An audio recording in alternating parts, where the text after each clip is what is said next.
Hello et bonne année tout le monde, bienvenue en 2024. Bonjour Bienvenue. Arkady. Salut Cyril, bonne année. Et oui, bonne année, meilleurs vœux. Bonne année. Qu'est-ce qu'on peut te Meilleurs souhaiter pour cette année 2024? Perdre du poids, être en forme et me lever tous les matins en me disant putain, je suis quand même mine de rien, je suis bien. Mine de rien, je suis fait. Et toi? Bah, perdre du poids aussi et me lever tous les matins en me disant qu'est-ce que je vais faire aujourd'hui. C'est une bonne chose. On est des hommes simples, on a des envies simples. On pourrait dire juste un hot dog, un truc à bouffer, un truc à acheter, mais non. Mais Ce sont des allez, questions beaucoup plus compliquées. si j'ai qu'un vœu cette année, c'est que les prochains Space Opera soient enregistrés en direct de Lisbonne. Voilà. Pourquoi? Parce Ah que oui, j'ai envie de Portugal. déménager. Ah, d'accord. Voilà. Donc, D'accord, je te et que souhaite, ça se concrétise tout doucement. Je te souhaite d'y arriver. Voilà. Mais alors, Et de quoi qu'on parle aujourd'hui? ben, on s'est dit, qu'est-ce qu'on pourrait attendre de Star Trek en 2024? Oui, les films, les séries, les dernières saisons, les news. Il y a plein de news. J'en ai vu une passer. Je suis hyper curieux d'avoir ton avis là-dessus. Alors, une fois de plus, pour ceux qui découvrent le podcast avec cette vidéo, moi, je suis plus le néophyte et j'ai roulé un peu ma bosse maintenant sur du Star Trek. Et Cyril, c'est le briscard, c'est le poilu, c'est celui qui a fait les deux guerres. Il connaît tout. Alors, on a une émission, donc Star Trek, Trek Historia. Je sais même pas si le podcast s'appelle Trek Historia, si. Hein. Alors, c'est hébergé sur Space Opera. Space Opera, et donc nous sommes une émission, nous parlons de Star Trek, nous vulgarisons Star Trek, nous réfléchissons autour de Star Trek. C'est une émission de, à la fois, je pense, pour vraiment les initiés qui veulent aller chercher la petite bête, mais aussi pour ceux qui ne connaissent pas. Qui veulent un peu découvrir, qui veulent un peu comprendre l'univers. On aborde plusieurs sujets. Notamment, je vous conseille, c'est la super émission qu'on a fait, Je nous jette des fleurs, sur le féminin, la place du féminin dans Star Trek, avec la superbe, rappelle-moi son prénom. Marina Commander, elle est commandeur, officier supérieur. Commandeur, ouais, elle a été... Commandeur Marina de chez le Quadrant Pop. Je dis pas de conneries. Exactement. Gouverné par le super amiral Guigui qui est super gentil, qu'on salue. Et donc voilà, donc si vous êtes fan de Star Trek, vous êtes les bienvenus. On n'est pas là pour se prendre la tête à dire oui, mais nous on a plus raison que les autres. Si vous ne connaissez pas Star Trek, nous vous invitons à le découvrir à travers notre perception. Ce sont des conversations, la plupart du temps, ce sont des conversations qui vont parler, qui vont tourner autour du phénomène narratif, du phénomène culturel en général qu'est Star Trek. De quoi peut-on, qu'est-ce qu'on peut en sortir de ça? L'évolution de la série, l'évolution des scénarios à travers les décennies. Star Trek a commencé en 68. Oui. Exactement. Putain, je commence à devenir incollable. Ça fait quand même bientôt 40 ans, donc 60 ans de série. Bientôt 60 ans de série, c'est pas rien. Et donc 60 ans de télévision et de cinéma. Et donc on parle de tout ça, donc vous êtes les bienvenus sur notre podcast. Je te laisse la parole, Cyril. Sachant qu'on vit actuellement un nouvel âge d'or de la franchise, avec presque 4 à 5 séries par an, et le renouveau aussi cinématographique, on va en parler aujourd'hui. Donc déjà, qu'est-ce qu'on pourrait souhaiter pour les films Star Trek ? Qu'il soit du Star Trek. C'est-à-dire C'est-à-dire que même si je suis un défendeur de la KTL, donc c'est-à-dire le reboot fait par orchestré par Abrams, donc à Star Trek 2009, 2012 Into Darkness et je crois que c'est 2016 New Horizon, non Beyond. Ces trois-là, même s'ils avaient le mérite d'être une belle porte d'entrée, je trouve, au niveau cinéma, dans l'univers de Star Trek, le lore, c'est-à-dire juste comprendre un peu les enjeux, comprendre un peu les personnalités, comprendre aussi les dynamiques, les volontés, notamment pacifistes, même s'il y a beaucoup d'actions. La plupart du temps, on voit que Kirk et Spock, ils n'ont pas forcément envie d'entrer en conflit. C'était pas vraiment du Star Trek, je suis obligé de l'admettre. Ça ne fait pas ce qui a fait le sel dans Star Trek qu'on va retrouver dans Voyager, même dans DS9, dans TNG et dans les autres films. Donc moi, ce que je leur souhaite, justement, c'est que ces films qui arrivent ne soient pas trop pollués par la manière de consommer les films aujourd'hui, qui soit très dans l'action. Star Trek, c'est beaucoup dans la conversation, dans la réflexion. Et donc, je leur souhaite d'être, allez, je veux dire, à la hauteur des premiers films. Hein. Je dirais même le premier, je l'aime beaucoup. Moi, je suis moins fan du 2, mais le premier, j'aime beaucoup le premier. Allez, au moins 5. C'est le 5. C'est dans le 3, c'est à la recherche de Spock. Oui. Le 4, c'est les baleines, le 4. Retour sur Terre, ouais. Et donc, c'est le 5 qui est fait par Nimoy, non? Non, le 5, c'est fait par Shatner. Le 5, c'est quoi? C'est Nouvelle Frontière, là, avec le dieu, j'ai oublié, là. Ouais, bah du coup, c'est fait par Shatner. Ouais. C'est avec Uhura et la prison sur glace. Oui, prison voilà. de glace. Et mais donc, du coup, voilà, moi, je leur souhaite d'avoir des scénars aussi riches qu'on peut en trouver dans les épisodes de Star Trek, en fait. Et qui prennent le temps. Et j'ai bon espoir, parce que comme il y a eu Dune, qui a pu se permettre à Aronofsky, a pu se permettre un ton beaucoup plus mélancolique, contemplatif, etc. J'espère qu'ils sont pas en train de se dire c'est dans l'espace, l'espace c'est un peu comme les Gardiens des Galaxies, donc du coup on va faire du Marvel. Voilà, c'est ce que je leur souhaite. Et toi, tu leur souhaites quoi cette année? Ben, c'est vrai qu'on pourrait partir sur du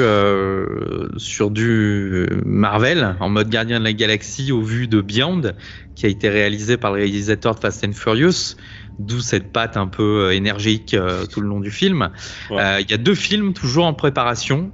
Un qui serait le 4e film donc de l'univers de J.J. Abrams, et un autre en même temps qui est développé actuellement qui serait réalisé par Toby Haynes.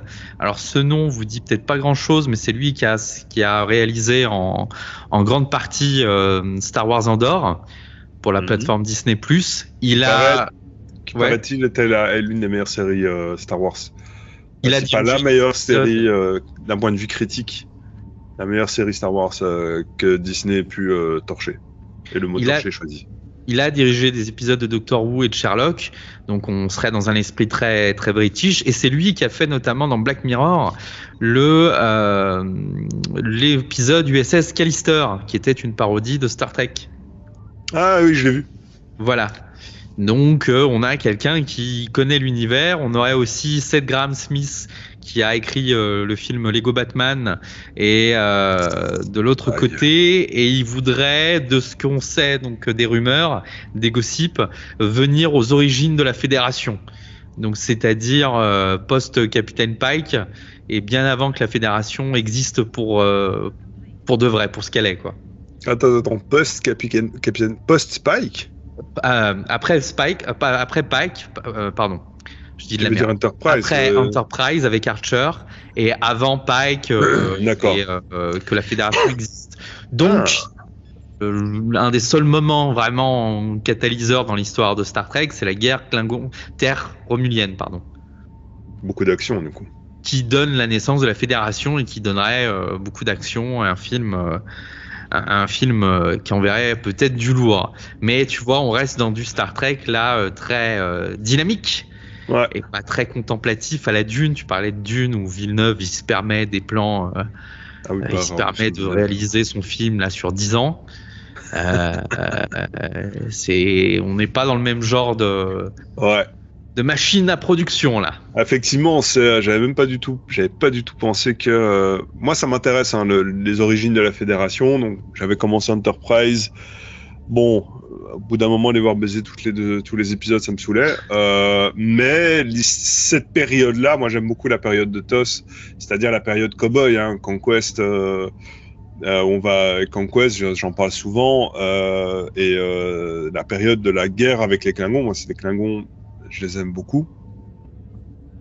Et m'intéresse, mais effectivement, ça peut être tout ou rien, quoi. C'est ça, on peut peut-être tomber sur un Star Wars-like en fait, même pas un Star Wars-like, un Marvel-like avec du gros boom boom partout, et ça va dans tous les sens, c'est très nerveux. J'ai un peu peur de ça. Après voilà, pourquoi pas quoi. Pourquoi pas. En tout cas, s'ils arrivent à bien torcher le lore, à bien faire comprendre les enjeux du lore, moi franchement ça m'intéresse.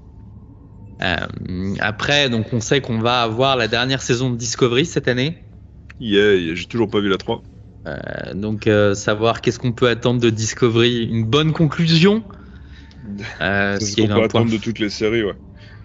Ouais, ce qui, comment dire, ils ont ouvert une nouvelle page de la fédération, donc j'espère qu'ils vont y rester et qu'on va pas nous faire un truc un peu à la Lost ou avec une fin, ou avec une fin méga ouverte, quoi. Mais par contre, du coup, j'ai une question. Comment ça... Enfin, après, attention, zone spoiler pour ceux qui veulent pas savoir. Moi, ça m'intéresse parce que je m'en fous un peu. Comment ça finit la saison 3? C'était quoi? C'était l'Ange Rouge? Non, ça, c'est la saison 2. La saison 3, c'est dans le turfu. Dans le futur. Ouais. Ils sont dans le turfu, il y a plus de... qui trouve qu'est-ce qui détruit les planètes. Ouais. Voilà. Qu'est-ce qui détruit? C'est une nouvelle race qui vient des abords de la galaxie. Ah. Donc en gros, ça ouvre une nouvelle perspective sur du voyage presque intergalactique, quoi. Ah, trop bien. Ah, c'est génial. C'est comme Dragon Ball, en fait. Hein. Voilà. C'est du shonen maintenant, Star Trek. En fait, le méchant, il était encore plus caché. Il y avait encore un méchant encore plus caché un peu plus loin. Je suis fan de Dragon Ball. Alors, ils sont pas méchants. Ils sont pas méchants. Ils ont pas compris qu'ils détruisaient des mondes. Ouais, comme les Borg. Non, même pas. Ils ont pas compris que leur énergie détruisait des mondes. Il y avait un problème de parler, de ce que je me rappelle. Et la fédération, elle arrive à se reconstruire. Oui, elle se reconstruit, elle réintègre des membres. Il y a un renouveau qui se fait, étant donné que le Discovery est le nouveau fer de lance de la fédération, quoi. Donc. Tu veux dire Michael Burnham? Ouais, et que du coup, grâce au mycélium, ils ont un nouveau moyen ils pensent mettre ça en place sur tous les vaisseaux, quoi. C'est marrant, ça fait un peu le pitch qu'il y a eu dans le lore de Warhammer, où tu sais, ils ont le Warp, qui est l'espèce d'univers. Donc en gros, pour ceux qui savent pas, dans le lore de Warhammer 40K, l'humanité a conquis l'espace, et notamment traverse une dimension parallèle nommée le Warp, comme le petit sandwich là. Pour aller plus vite de planète en planète. Et un jour, il y a une méga tempête cosmique qui se met dans le Warp et ça coupe l'humanité entre elles. Et elle est complètement isolée et en fait, l'humanité s'est développée chacun de son côté et là, on est... puis il y a Warhammer 30K où, si je dis pas de conneries, où on a réussi à le Warp s'est calmé, on a réussi à retourner dedans. Et l'humanité essaie de refaire son empire, mais avec des factions beaucoup plus marquées que ce qu'elle avait avant. Et j'ai l'impression, enfin, c'est un peu le pitch, quoi. Tu sais, on était coincés et on est complètement isolés. Donc voilà, bref. Voilà, c'est peut-être grand classique, hein, pardon. Ouais, alors on risque d'avoir un spin-off Starfleet Academy qui serait basé sur Discovery. Pendant un temps, ils en parlaient. Je sais plus où ça en est. Étant donné qu'un des personnages part de Discovery pour reformer l'académie de Starfleet dans cette saison-là. Donc à voir un peu ce qu'il en est, quoi. Sachant que la Terre est plus le quartier général de Starfleet. Ok, ça pour le coup ça m'intéresserait, pas dans l'univers de Discovery, mais une série sur Starfleet Academy, parce qu'on a eu Wesley, mais Wesley était une exception. Dans TNG, tu vois, il était un membre d'équipage avant d'être un cadet, un membre de l'académie. Puis zone spoil, attention, spoiler. On a découvert comment il finit Wesley à la saison 3 de Picard. Ah bon? Parce que je savais qu'il était chez les mecs du temps, là. Voilà. Ouais. Il fait partie de une organisation qui surveille le développement de l'univers. Donc c'est lui qui détruira toute sa race plus tard, reviendra dans le passé à Londres et se baladera au sein d'un vaisseau en forme de boîte bleue. Ok, d'accord. Voilà, ouais, ça fait très. Putain, n'empêche, en vrai, ce serait génial qu'il soit un des docteurs. Du coup. Ah, juste pour ça. Juste pour cette blague. Que ça. Juste pour cette blague, ce serait trop bien qu'il soit un des docteurs. Mais bref. Mais donc du coup, moi, par exemple, ça m'intéresserait beaucoup des séries. Tu pourrais faire des séries de comment ça s'est passé l'académie à l'époque, par exemple, de TNG, mais peut-être à l'époque aussi Enterprise TOS, tu vois. Moi, je trouve que ce serait des périodes qui seraient hyper intéressantes. j'ai jamais compris pourquoi on avait besoin de faire quelque chose, à montrer quelque chose qu'on n'avait jamais vu, en disant genre comme j'en parlais, forcément c'est des aliens qui viennent de encore plus loin de ce qu'on connaît de la galaxie. Tu sais pourquoi ça doit être le maquis, les maquisards, pourquoi ça doit être à l'autre bout du cadran. Il y a tellement de trucs à raconter encore et à explorer en fait au sein même de ce que Star Trek a déjà mis en place. Moi, ça m'intéresserait de voir la première édition de l'Académie de Starfleet où on te fabrique des cow-boys des cow-boys en voiture, en voilà, mais bon, on essaie de leur donner un peu de morale. Puis tu aurais la deuxième édition de l'Académie, c'est pour TNG, c'est-à-dire, ok, ils ont fait toutes ces conneries-là. Maintenant, on va essayer de leur apprendre un peu mieux. Je sais pas, je trouve ça hyper intéressant comme période, quoi. Ça m'intéresse. Voilà. À voir. C'est vraiment un projet qui reste en stand-by. On en entend parler depuis des années. Donc un coup c'est les jeunes années de Picard, ou les jeunes années de Janeway. Ça aussi, voilà. On s'en fout. Est-ce que maintenant tu penses qu'il y a besoin de revenir encore sur alors Picard, je parle pas de la saison de Picard, c'est différent. Mais est-ce qu'on a besoin, est-ce que les gens s'intéressent encore aux jeunes années de Picard? Est-ce qu'on s'en fout pas un peu maintenant? C'est-à-dire, oui. Je veux dire, quand tu vois Discovery, la plupart des gens, ouais, t'as les vieux qui ont grandi avec TNG, c'est trop bien. Mais au final, tu pourrais commencer avec une toute nouvelle team, quoi. Oui, tu pourrais commencer même avec les années de Worf, par exemple. Voilà, mais même sans Worf.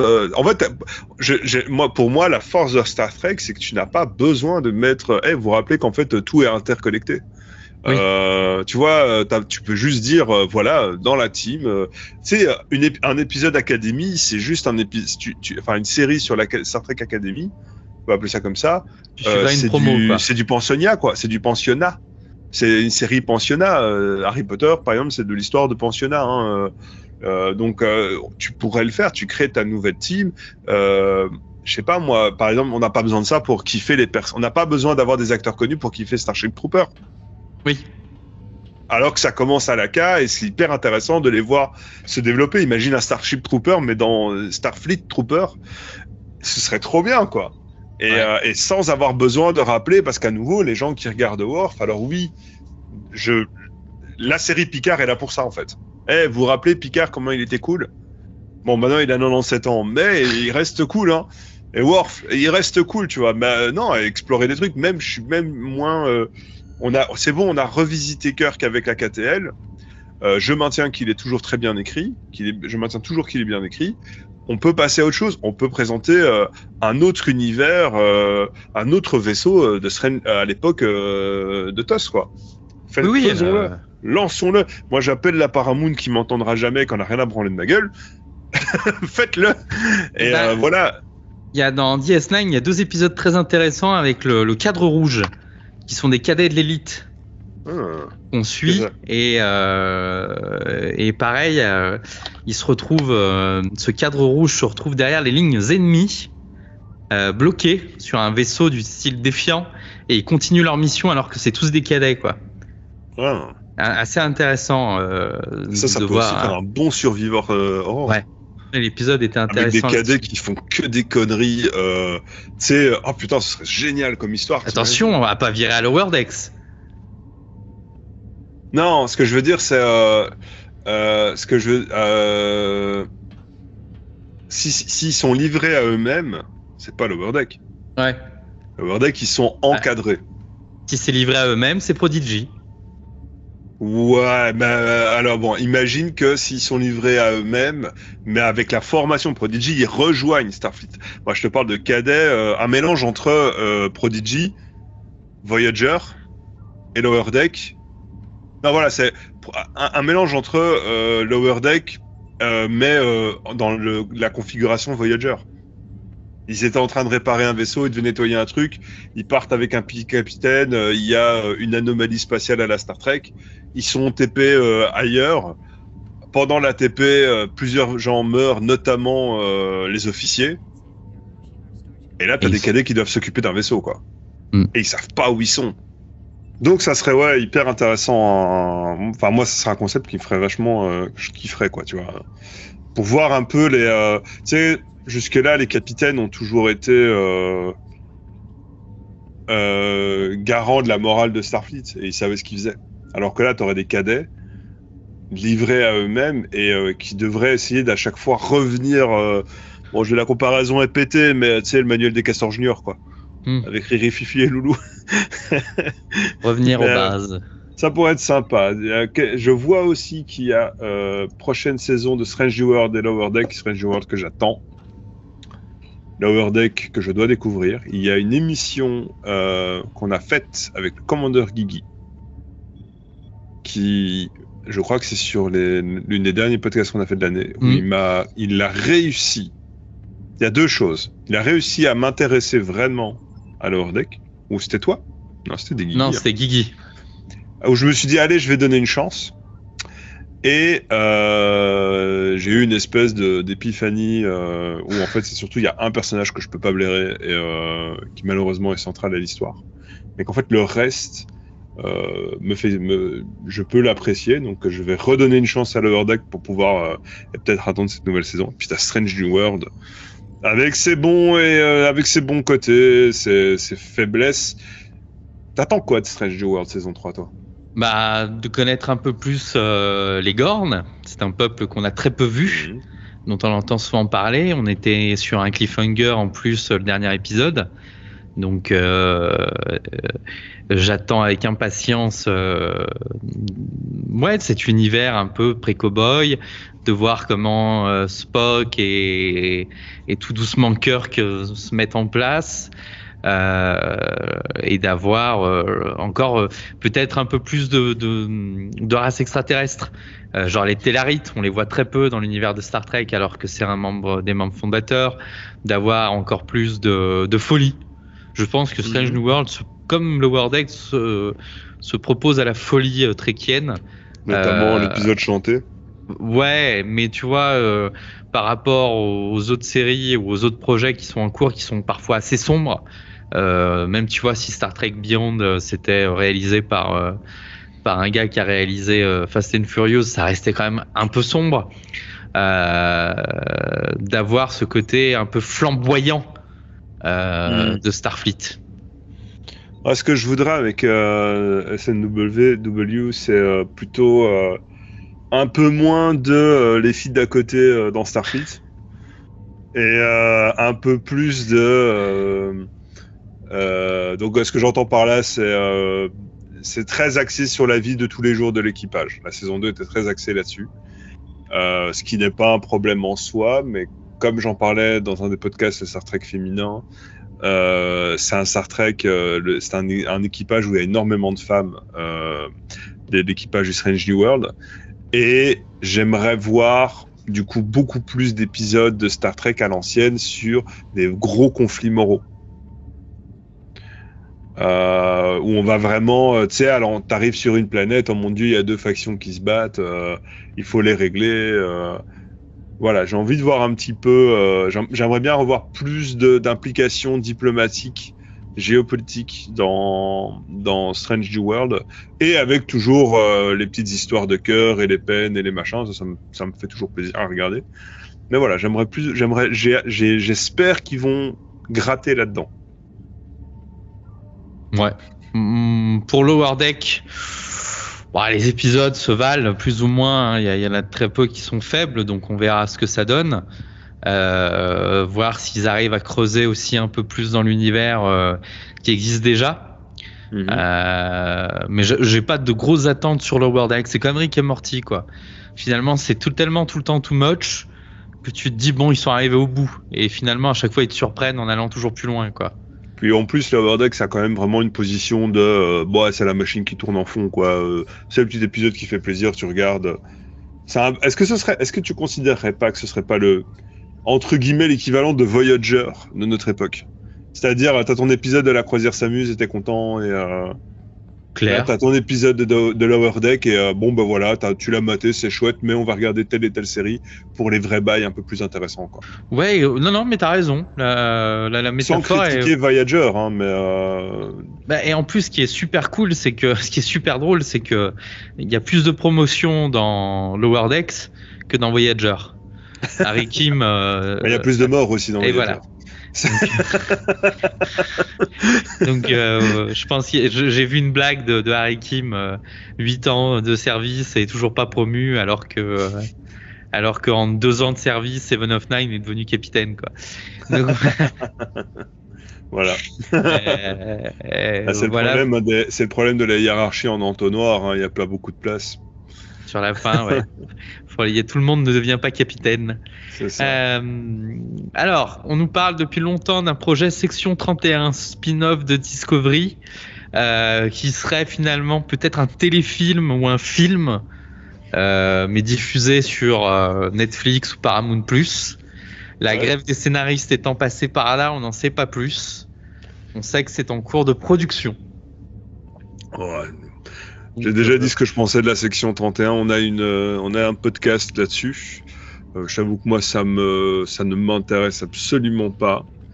Quand bien même, il pourrait débloquer des chouettes sujets. Je m'en fous un peu. Donc, je suis content que ça soit un peu en stand-by, en fond, quoi. Alors, ouais, surtout que l'actrice principale, Michelle Yeoh, est auréolée maintenant d'un succès certain. Bankable, plus moyen de l'utiliser. Ça va être compliqué de la mettre dans une sorte de téléfilm ou de double film sans que ça soit spectaculaire. Le seul intérêt qu'il y avait dans la section 31, c'était l'utilisation du gardien de l'éternité. Bref, moi aussi je suis pas hypé. Tu peux utiliser ailleurs. Hein. Voilà. Je suis pas hypé plus que ça par ce projet-là, et j'ai l'impression qu'il est un peu morné. Voilà. Tant mieux. Franchement, tant mieux. Surtout que il se battait sur les cendres, sur les fondations. J'allais dire les cendres. Putain, ça te donne une idée de ce que j'en pense de Discovery. Oui. Donc, si c'est la même team, la même trame, rien à péter, quoi. Ouais. En revanche,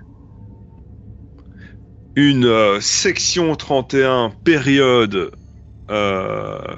post-Enterprise, où là, c'est avec les guerres des Klingons, c'est vraiment chaud, tu vois.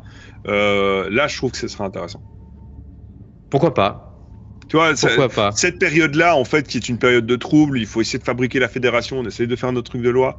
Je le redis, c'est une histoire c'est une lecture de l'univers que j'ai découverte en lisant le livre de jeu de rôle de Star Trek, auquel j'adhère totalement. C'est qu'en fait, si Kirk peut se permettre de se torcher avec toutes les directives à chaque épisode, c'est parce qu'en fait, la morale qu'il y a dans TNG découle de toutes les conneries que les mecs ont fait pendant Antos. C'est qu'à chaque fois Kirk ou d'autres capitaines, parce que Kirk est pas le seul, il y a je sais pas combien d'autres vaisseaux qui font la même chose, et c'est qu'en fait TNG c'est l'époque TNG, c'est les Starfleet à son prime, et l'époque TOS c'est un Starfleet en construction,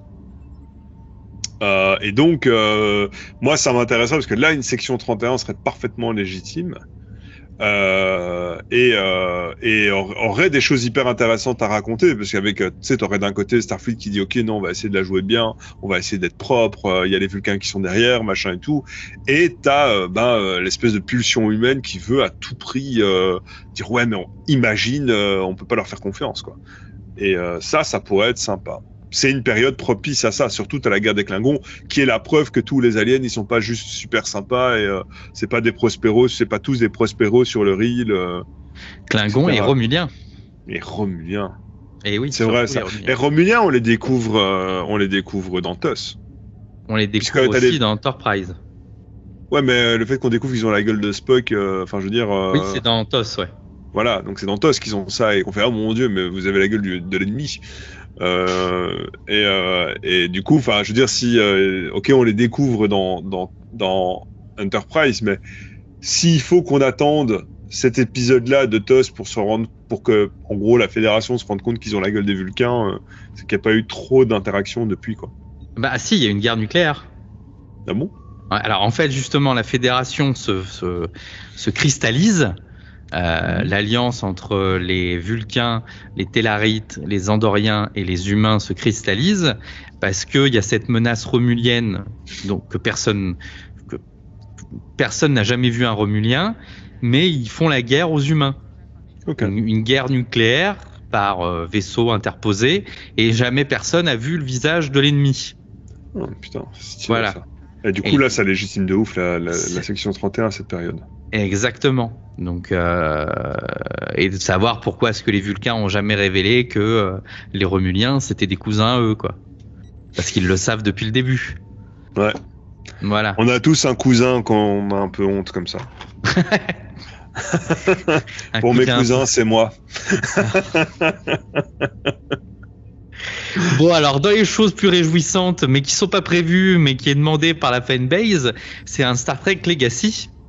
Qu'est-ce que ça? Et ben, ça serait en fait le spin-off de Picard, avec justement donc Picard finit, attention zone spoiler, par une fin ouverte, où Q relance le jeu avec le jeune lieutenant Picard qui sert à bord du nouvel Enterprise commandé par Seven of Nine et ayant pour timonier une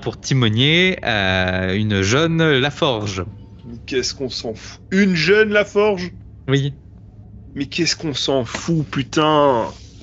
Et qu'est-ce qu'on s'en fout? Est-ce qu'on a besoin de ressortir Picard et de le dépoussiérer? Oui, pour la série Picard, mais est-ce que c'est vraiment ça qui va faire que les gens vont regarder? Alors, Discovery a fonctionné. Hein. Ce serait les aventures du fils de Picard, de Seven of Nine et de... On se met même Seven of Nine, Picard, La Forge, c'est bon, c'était il y a 40 ans les gars. Allez hop. Oui, c'est vrai. Je veux dire, Discovery, pour tout ce que j'aime pas, tout ce que j'ai à redire dessus, tu commençais avec un tout nouveau crew. C'était juste une période que tu connaissais. T'avais Pike avec qui tu pouvais t'accrocher. Et encore, c'était un petit bonbon comme ça. Mud qui apparaît, mais c'est pas. On t'a pas ressorti. Maintenant, on commence à ressortir Kirk, mais c'est logique. Mais voilà, c'est un nouveau crew. Tu découvres des nouveaux gars. C'est bon, faut arrêter avec la nostalgie. Et puis c'est des vieux. Enfin, je suis désolé. Hein. Moi, j'aime bien TNG et tout, mais... Oui, alors on parle des jeunes, d'où le titre Legacy, quoi, héritage. Ouais, mais c'est ce principe de, c'est connecté, c'est le fils de Picard, tu vois. Ça peut pas être un autre gars. On s'en fout que ce soit le fils de Picard. Et quoi, il doit être aussi bien que Picard. Enfin, ou il est pas. Enfin, tu vois, c'est pas intéressant. Enfin, je ne trouve pas ça intéressant. Après, c'est la fanbase qui le demande. Terry Metella, a dit que c'était pas prévu pour le moment. Mais rien n'empêchait que ça puisse se faire. Peut-être, pourquoi pas, sous un jeu vidéo ou un film. Jeu vidéo, pourquoi pas. Mais entre ce que la fanbase demande et ce dont elle a besoin, il y a un monde. Bah ouais, parce que tout ce que la fanbase demande, Disney leur a donné, et ça a donné Star Wars, Postlogie, toutes les séries à la con, et Marvel. Hein. Oui. Donc voilà ce que ça donne. Quand la fanbase veut des trucs, regardez ce que ça donne. Hein. On voudrait, on n'a pas assez on voudrait plus de Gardiens de la Galaxie. Allez hop, on fait tout pareil. Ah, on veut ça, hop, on fait tout pareil. Vous voulez des femmes fortes et indépendantes? Vas-y, on les écrit avec le cul, mais ça marche. Ah, tu fais, voilà ce qui se passe. Vous voulez vous avez pas aimé la prélogie? On n'en parle jamais. Par contre, on récupère les bons trucs qu'il y avait dedans sans les mentionner. Bref. Il n'y a pas besoin de faire ça. Faut arrêter les meilleures histoires. La plupart des meilleures histoires ont été faites sans respecter sans attendre les trucs des fans. C'est en respectant les fans, mais sans regarder ce qu'ils veulent, parce que de toute façon, les fanbases sont tellement énormes. Il y aura toujours 30 000 gars qui vont vouloir quelque chose. Surtout ce que moi, je râle. Il y a peut-être Cyril, il fait, ouais, allez, pourquoi pas. Et Guigui qui va me faire, Commandeur Guigui qui va me faire, mais t'es complètement con, ce serait trop bien, tu vois. Non, ce qu'il faut, c'est faire ta propre histoire Star Trek, comprendre ce que c'est que Star Trek, et tu repars sur des nouvelles bases. Je veux dire, les gamins, ils connaissent déjà Picard. S'ils connaissent Picard, c'est parce que leur daron, il leur a montré, tu vois. Ouais, après, ce qui est intéressant dans Legacy, c'est le côté Outcast. Mais quel Outcast? Eh ben, d'avoir une ancienne Borg, bon, tu me diras Picard est un ancien Borg, mais d'avoir une ancienne Borg, le fils de Picard qui est une expérience aussi, bref, d'avoir tout un tas de personnages qui sont des personnages comme ça qui sortent du sérail. Tu sais à quoi ça va servir? Parce que ça, on l'a déjà vu, hein, des trucs comme ça. Ça sert pour pouvoir le faire, pour pouvoir faire des trucs ouais, c'est Starfleet, mais bon, leur truc de morale, c'est un peu chiant. Donc nous, on a des outcasts Et en fait, c'est un peu des hors-la-loi, c'est un peu des mecs borderline, un peu des machins. Ça sert juste à ça. Hein. Ah, moi, je suis une ancienne Borg. Moi, je suis le fils de Picard, mais je suis une expérience. Et ça sert juste à ça. Vous voulez un exemple à nouveau? Regardez Star Wars, post-J. C'est les Jedi, c'est des connards. Du coup, on va être des Jedi gris. C'est ça. Hein. C'est pour faire des Jedi gris. Hein. Parce que la morale, on se torche avec. Alors pour ceux qui ne savent pas, c'est une théorie à 2 balles. Enfin non, c'est pas une théorie à 2 balles. J'ai des conneries. Il y a les Jedi qui utilisent le côté lumineux de la Force et les Sith qui utilisent le côté sombre de la Force. Le truc qui se passe, c'est que dans les deux extrêmes, ils ont déconné. C'est pour ça que l'Empire, c'est pour ça que la République se casse la tête, parce que les Jedi sont tellement dogmés et enfermés que ils arrivent même plus à voir leurs défauts. Il le dit dans le 2e film, Yoda, c'est un défaut qu'on voit de plus en plus chez les Jedi, trop arrogants ils sont, même les plus sages, les plus expérimentés. Et les Sith, c'est pareil, ils sont tellement nombrilistes qu'ils se sont détruits. C'est à l'histoire de Dark Bane, ils s'entretuaient tout ça. C'est pour ça que Dark Bane a mis en place la règle des deux. La règle des deux. Bref. Et les Jedi gris sont des Jedi qui arrivent à être en balance. Il y a 2 exemples, même si c'est pas vraiment 2. L'un, c'est Qui-Gon, qui est capable de tricher au jeu et tout, juste pour récupérer l'enfant qui l'intéresse. Tant pis s'il perd la mère, mais il fait ça pour le bien. Et l'autre, moi je le considère un peu comme un gris, c'est Mace Windu, parce que son style de sabre laser puise dans le côté obscur. Sauf que ça reste des mecs qui sont moralement bons, et les Jedi gris tels qu'ils ont été torchés dans la post-logie, c'est juste pour dire les Jedi c'est pas bien, les noirs c'est pas les Sith c'est pas bien. Nous ce qu'on veut c'est entre les deux, et c'est génial. Ça te fait des scénars tu écris juste des scénars qui t'arrangent, des résolutions d'histoire qui t'arrangent. Et le problème de Star Trek, c'est que c'est vertueux et moral. Je ne m'arrêterai pas de parler, je suis désolé, je suis énervé contre ce genre de truc, mais je suis désolé, mais c'est vrai. Star Trek est vertueux et moral, leurs personnages sont vertueux et moraux. Si on te met des mecs avec des problèmes qui légitimement peuvent avoir une douille contre la guerre envers Starfleet, tu légitimes et tu peux légitimer des attitudes borderline et des résolutions borderline. Et ils avaient déjà commencé avec DS9 apparemment, mais moi je suis désolé quand tu vois comment il s'appelle, putain, c'est pas Bishop, le capitaine. Picard. Non, de DS9. Benjamin Sisko. Quand tu vois Sisko, dans les dernières saisons, c'est un capitaine de Starfleet. Il agit comme un capitaine de Starfleet. Il est obligé de jouer un peu des coudes, mais il a la prestance d'un capitaine de Starfleet. Et donc après, tu dois penser Starfleet. Bref. Voilà. Donc il faut arrêter avec ces trucs-là, il faut arrêter de revenir avec... Enfin, ça se voit, les gens en ont marre, tous les flops, ils en ont marre des trucs déjà mal écrits. Et ils en ont marre des trucs de la nostalgie pour la nostalgie, des member berries. C'est juste ça, c'est une grappe de member berries. Pour des mecs qui aujourd'hui, quand ils ont découvert le film, ils s'approchent de la 60aine, les gars. Oui, c'est vrai. Se rappelle. Voilà, ceux qui peuvent dire j'étais là, ils approchent la 60aine, hein. Ils sont très durs à trouver, les se rappellent dans les jeux South Park. Voilà, donc au bout d'un moment, arrêtez, quoi. Arrêtez. Bon, et qu'est-ce que mort, vous le tuez encore. Et qu'est-ce que tu penses d'une saison 2 de Star Trek Prodigy? Pourquoi qui va arriver sur Netflix? Pourquoi pas? Il paraît que Prodigy, il y a un truc qui est sympa. Apparemment, c'est du Star Wars Rebels, on en avait parlé. Avec Star Trek, moi, ça ne me dérange pas. Si en plus, justement, ça m'intéresse parce que apparemment, le premier, c'est un peu à nouveau, on n'est pas vraiment Star Trek, on est tous un peu séparés, machin et tout. Mais apparemment, à la fin de la saison 1, ils deviennent des membres de l'académie. Voilà. Donc, structuré par la vertu de l'académie, moi, ça m'intéresse de voir comment les thématiques de Starfleet peuvent s'infuser dans des histoires pour enfants. S'ils étaient juste restés en mode non, on est trop des rebelles qui coulolent, regardez, moi je sais pas mettre un uniforme. Putain, j'ai l'impression d'être un vieux mec de droite, putain. Et ça sait pas écrire correctement et machin. Non mais s'ils étaient juste restés des personnages séparés dont l'individualité primait sur le collectif, ce qui n'est pas le cas dans Star Trek où c'est une histoire collective, on le rappelle, on le dit suffisamment, ça m'aurait un peu fait chier.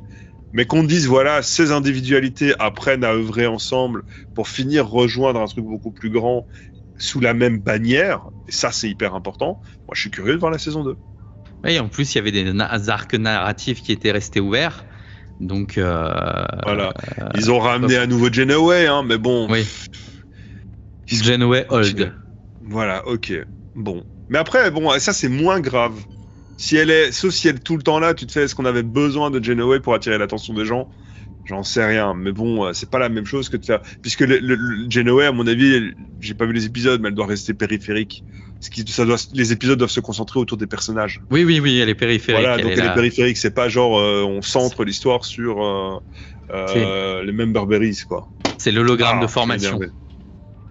Oh voilà. Là, quelle angoisse. Bon. Et les prochains jeux Star Trek, qu'est-ce qu'on peut en attendre? Ça, c'est moi qui vais m'énerver maintenant, mais... Star Citizen, mais c'est... Mais juste, je sais pas si avant de parler des jeux vidéo, je sais pas si t'as déjà vu cette image, ça me fait penser un peu de Janeway hologramme, qui est... Ils mettent le mec de Sixième Sens. Bon, le film a plus de 20 ans, donc si vous l'avez pas vu, tant pis pour vous. Mais qui te fait, imagine d'être ce gars, t'es mort et tu te rends compte qu'en fait tu continues à aller au boulot, quoi. Et pour moi, le Janeway holographique, c'est un peu pareil. C'est bon, ben, continuera à taffer. Hein. T'es mort et puis. Bah, ce qu'il y avait d'intéressant dans Prodigy, c'est que la fédération avait causé un problème. Donc, je te laisserai voir la saison 1 et de voir les résolutions du problème qu'a causé la fédération et notamment de Chakotay dans la saison 2. On verra ça. Pour les jeux Star Trek, moi j'attends rien de significatif. On sait plus faire des jeux Star Trek. Donc, je suis relativement surpris. Là, je joue à des vieux jeux. Donc, Star Trek Team Away, c'est relativement intéressant. C'est un peu à la mode Fallout, les premiers Fallout ou les premiers Diablo. Donc, en copiant, voilà. Et Star Trek Elite Force sur le Voyager est très intéressant aussi, en mode Doom-like. Mais alors, Star Trek Infinite, c'est une purge. C'est vrai ? Et le jeu bug arrivé à l'an 4000.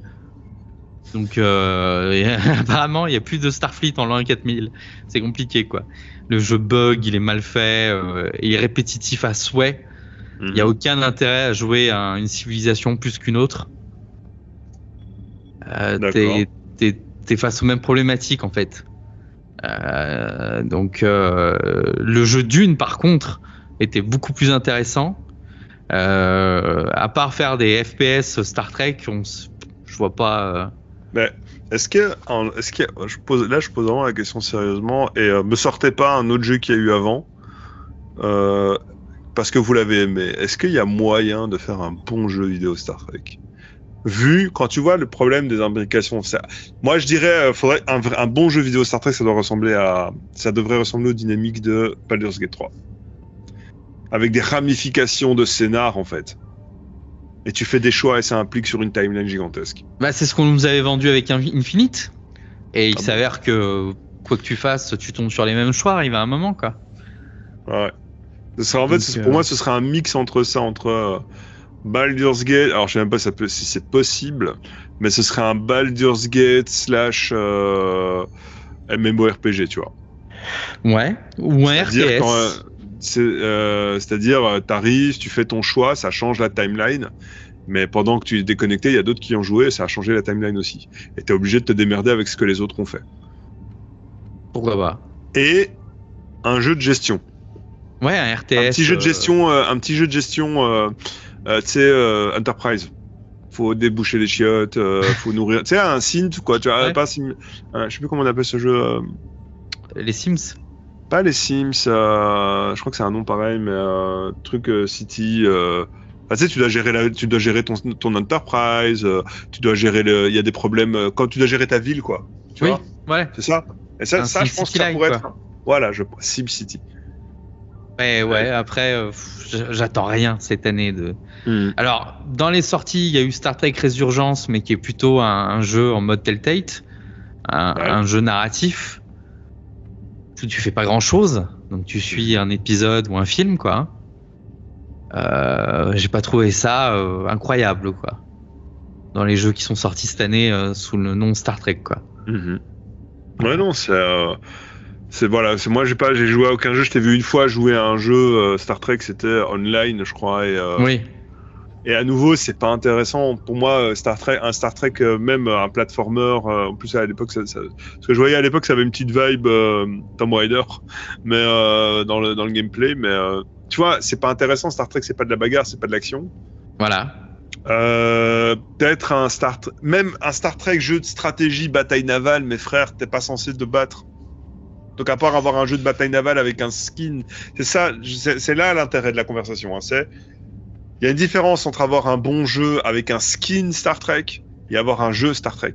Moi, je fais une différence et pour moi, vous pouvez dire ce que vous voulez, les gars, mais DBZ Fighter, Fighter Z là, le dernier, qui était trop bien parce qu'il était équilibré et c'est pas un jeu Dragon Ball. C'est un super jeu de combat équilibré avec un skin Dragon Ball. Les meilleurs jeux Dragon Ball qui ont été faits, qui respectaient le plus l'esprit, c'était les Tenkaichi.